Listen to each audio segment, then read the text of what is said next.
बढ़ते और बात करते हैं कुमार अभिनव के बारे में। भाई साहब, इन्होंने तो एकदम गर्दा उड़ा दिया अनुपमा यादव का। आपने देखा ही होगा किस तरीके से कुमार अभिनव जो है वो कहे थे कि हमको घिन आता है भोजपुरी वाले सुपरस्टारों से, और उस पे अनुपमा यादव बोली थी, आजीवन में मैं तो भोजपुरी कलाकारों से ये अपील करूंगी, जहां भी दिखे इंटरव्यू तो कतई मत दीजिएगा इनको। अपने आप में माता समझ में आ जाएगा बढ़िया से।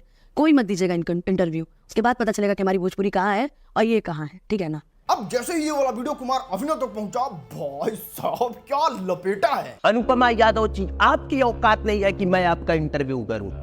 पवन सिंह के चुनाव में जब आप काराकाट में वोट मांगने गई थी, तब काराकाट के यादवों ने ही आपको भगा दिया था। आप उल्टे पांव हाथ में सैंडल लेके भागी थी, और उस खबर को जानबूझ के हम नहीं चलाए थे कि झूठ-मूठ के आपकी इमेज खराब हो जाएगी। स्टेज पर लाखों लोगों की भीड़ में अपनी पर्सनल लाइफ को ला के महिमा मंडन करने वाली लड़की है आप। बड़े अच्छे थे क्या आप? अच्छे थे।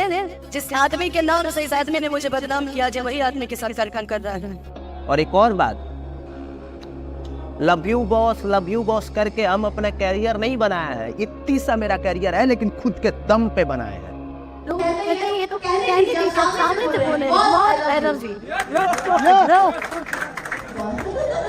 अब देखिए कुमार अभिनव के बारे में जब आप रिसर्च करने बैठिएगा तो आपको पता चलेगा कि नहीं भैया नहीं, इनका भोजपुरी से उतना व्यूज नहीं आया है। इनका और दूसरे टॉपिक पे व्यूज आया है, जैसे जियो पे, जैसे इनके अपने पर्सनल मुद्दे होते हैं उस पे।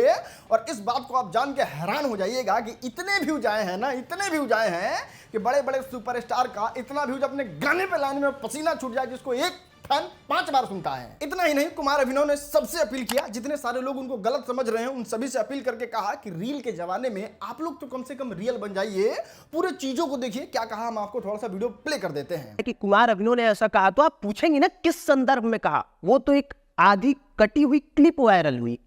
उस आधी कटी हुई क्लिप के पहले भी तो कुछ था ना, उस आधी कटी हुई क्लिप के बाद भी कुछ था ना। आपने ये जानने की कोशिश की कि उससे पहले क्या था, उसके बाद का क्या था। रील के जमाने में रियल जानना भूल गई आप, और आपने इतना बड़ा बयान दे दिया कि भोजपुरी का कोई भी कलाकार इसको इंटरव्यू नहीं देगा तो इसके होश ठिकाने आ जाएंगे।